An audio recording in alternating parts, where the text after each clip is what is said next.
Bonjour à tous. Aujourd'hui je vous retrouve pour une vidéo un tout petit peu différente, comme vous avez sûrement vu dans le titre de la vidéo. Il s'agit d'un tag donc sur les premières fois. Donc comme on est sur une chaîne où j'aime parler de livres, je vous parle de mes premières fois en rapport avec les livres. C'est un tag qui a été créé par Sandy du blog La Dileuse de Blog. Donc je vous invite à aller faire un tour sur son blog, je vous mets le lien dans la barre d'infos. Et donc je vous explique tout de suite. Ce tag concerne donc nos premières fois. On a tous des premières fois plus ou moins importantes. Dans la vie de tous les jours, il y a des premières fois qui vont énormément compter, d'autres qu'on va complètement zapper. Et forcément, quand on aime les livres, on a aussi des premières fois qui concernent les bouquins. Donc il y a cette question, c'est un tag assez court. Et surtout, quand j'ai vu les questions, ça m'a plongé dans une nostalgie. Ah là là. Ça m'a ramené des années en arrière. Mes premières fois livresques, il y en a qui remontent à il y a un sacré bout de temps. Donc, sans plus tarder, on va y aller pour les questions. La première fois que j'ai acheté un livre, je m'en souviens parfaitement. J'étais en 6ème et c'était pas longtemps après mon anniversaire, parce que pour mon anniversaire, on m'avait offert les premiers livres que j'avais qui étaient vraiment à moi et pas à toute la famille. C'était Deux chairs de poule de R.L. Stine.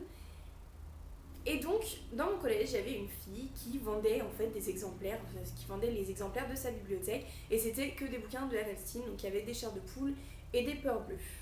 Et donc, je me rappelle très bien, je lui avais pris deux peurs bleues, donc Coupée du monde et La chambre condamnée. Et j'ai gardé ces bouquins, mais pendant des années et des années. Là, à force de déménagement, j'ai fini par les perdre. J'espère toujours remettre la main dessus dans un carton, je ne sais trop où. Mais voilà, je me rappelle parfaitement de ces premiers livres. Je les avais couverts avec du papier qu'on utilise pour couvrir les livres d'école. Donc je les avais couverts pour les protéger, j'en prenais soin, mais comme si c'était mes propres bébés, quoi. Alors, il s'agit de Petite Princesse de Frances Octon Burnett, qui a été adaptée au cinéma et en dessin animé sous le nom Princesse Sarah, donc qui est quand même assez connue. Et j'ai découvert ce livre, non pas par le film ou le dessin animé justement, mais par le bouquin, puisque c'est un bouquin que ma mère avait. Et du coup, je l'ai lu quand j'avais 7 ou 8 ans, quelque chose comme ça. Et c'est le premier bouquin en fait que j'ai lu vraiment de moi-même. Donc c'était pas ma mère qui me lisait une partie ou que je lisais, qu'on lisait le soir avant de dormir tous ensemble, etc. C'est vraiment le livre que j'ai pris et que je lisais en rentrant de l'école et que je me cachais avec une lampe torche pour le lire jusque tard dans la nuit. Dès que j'avais une seconde, je replongeais dessus. Et ce bouquin m'a marqué à vie. C'est-à-dire que des années et des années plus tard, je le lis toujours et il me fait toujours autant d'effet. Donc j'ai une super vieille édition que je trouve mais super jolie, qui est tout abîmée à force d'avoir été lue et relue. Je l'ai prêté à toutes les personnes que je pouvais pour leur faire découvrir. Donc en ce moment, c'est ma cousine qui l'a. Donc c'est pour ça que je ne peux pas vous montrer mon édition. Mais voilà, il est tout abîmé, il a vécu ce livre, quoi. Il a grandi avec moi. Enfin, j'ai grandi avec ce livre.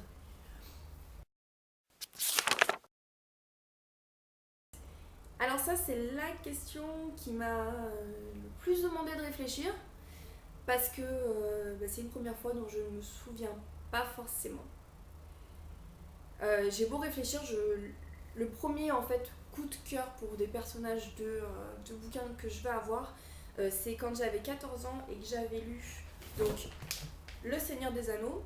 Donc ça, c'est une édition que ma grande sœur avait offert à ma mère. Et ma mère a lu peut-être une trentaine de pages avant de laisser tomber. Et depuis, je lui ai piqué. Et je me rappelle que j'allais au collège avec ce pavé dans mon sac à dos. Et donc j'avais eu un énorme coup de cœur pour Legolas et Aragorn. Mais voilà, j'avais 13 ans, enfin 14 ans, un truc comme ça. Et je les voyais pas comme des boyfriends, c'était juste pas... Il y a un problème d'âge quelque part, quoi. Pour cette question, je n'ai pas tout à fait de réponse, ou du moins, je ne m'en souviens pas. Ce n'est pas une première fois qui m'a vraiment marquée. Alors, il y a Petite Princesse qui m'a fait pleurer, donc quand j'avais 7-8 ans, donc c'était peut-être le premier, peut-être pas, parce qu'il y a eu Le Roi Lion aussi avant que j'ai lu, donc qui était triste, j'ai sûrement versé une petite larme, mais je m'en souviens pas spécialement. Petite Princesse, c'est sûr que j'ai pleuré. Mais le premier sur lequel j'ai vraiment euh, pas seulement pleuré, mais complètement perdu mes moyens, fini en larmes avec les yeux mais complètement rouges. C'était pas juste une petite larme un peu triste, c'était vraiment la grosse crise de larmes. Je pense que j'ai pleuré sans discontinuer pendant au moins 1 heure sur ce bouquin-là. Il s'agit de Mon bel oranger de José Moro de Vasconcelos. C'est un livre qui est souvent donné en lecture obligatoire au collège. Ça n'a pas été mon cas. En fait, c'est ma petite sœur qui l'avait eu en lecture obligatoire. Et du coup, je lui avais emprunté, donc je l'ai lu, je devais avoir peut-être 15 ans. Mais ce bouquin, il m'avait mais complètement retourné. C'est écrit du point de vue d'un gamin, donc Zézé. C'est un enfant, et en fait, l'auteur a réussi à se mettre mais complètement du point de vue de cet enfant.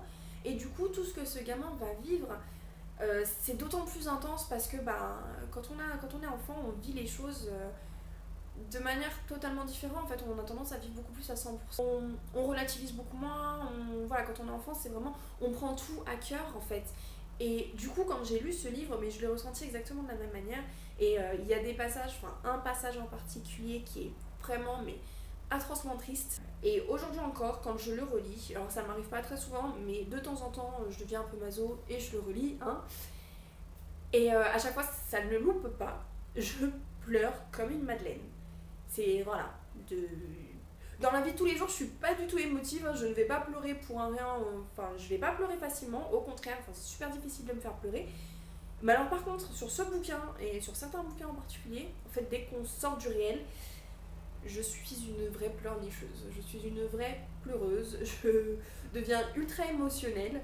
Et donc voilà, ce bouquin continue de me faire pleurer aujourd'hui encore, et c'est le premier qui m'est vraiment chamboulé au point de me faire avoir de vraies crises de larmes. Il s'agit d'une lecture obligatoire du lycée, donc j'étais en seconde et je devais lire Belle amie de Maupassant.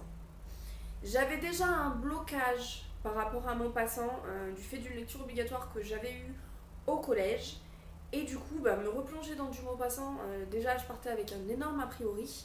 Et ensuite, autant dire, moi Maupassant ça ne passe toujours pas.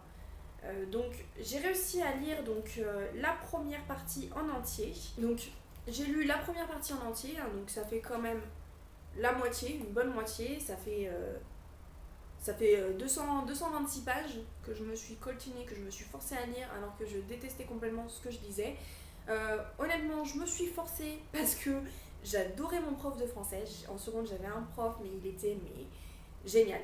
Franchement, j'ai jamais eu un prof de français que j'ai trouvé aussi passionné et qui a aussi bien réussi en fait à transmettre sa passion à tous ses élèves.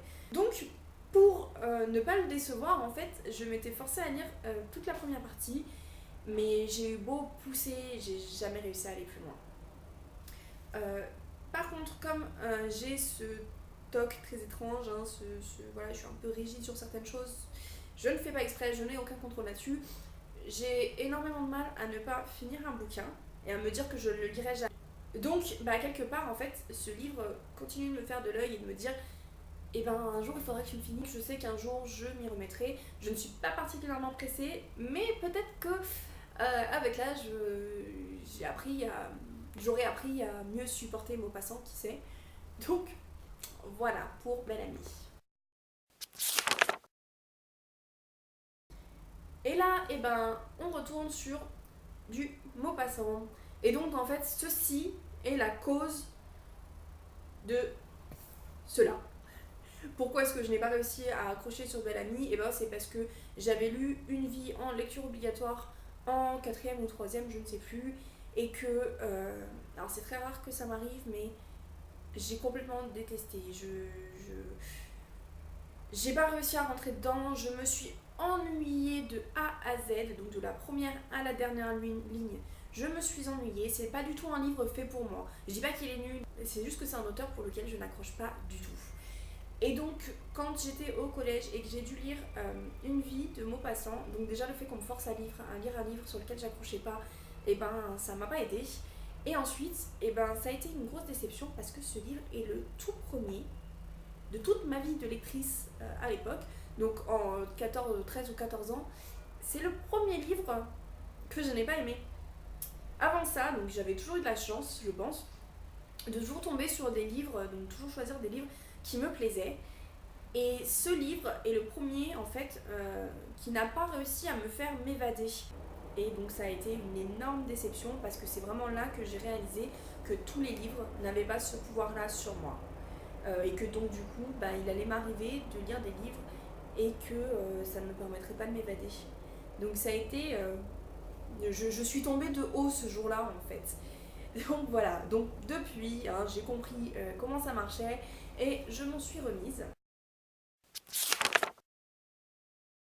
Alors, ça, donc je pourrais dire que c'est Petite Princesse, mais en fait pas vraiment parce que quand j'ai lu j'étais super jeune et j'avais pas encore, j'avais pas encore cette notion-là, je l'avais pas considéré comme un coup de cœur. Je savais que je l'avais beaucoup aimé, que je l'avais plus aimé que ce que j'avais lu avant, mais j'avais pas cette notion de coup de cœur. La première fois que j'ai vraiment ressenti ce coup au cœur en fait en lisant, c'est non pas avec un livre mais une saga. Il s'agit de À la croisée des mondes de Philippe Pullman. Donc les trois m'ont emmené avec eux dans leur univers. Ils m'ont transporté. J'ai adoré le monde créé par Philippe Pullman.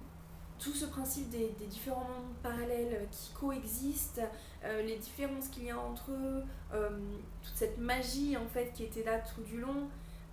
Et donc je suis complètement, j'ai voyagé avec Lyra et Will et j'ai vraiment eu un énorme coup de cœur pour cette série que j'ai découvert par ma grande sœur, même si c'était pas forcément son intention, parce qu'en fait je lui ai piqué ses bouquins dans son dos en allant farfouiller dans sa chambre alors que je n'avais absolument pas le droit. Mais bon, hein, quelle petite sœur ne fait pas ça. Donc grâce à ma grande sœur, j'ai eu mon premier coup de cœur. Donc voilà pour mes premières fois. Vous en savez maintenant un peu plus sur moi. Et donc, en échange, ça me plairait énormément que vous me fassiez part de vos premières fois, donc que vous répondiez à ces questions en commentaire ou en faisant une vidéo ou en écrivant un article sur votre blog, comme vous voulez.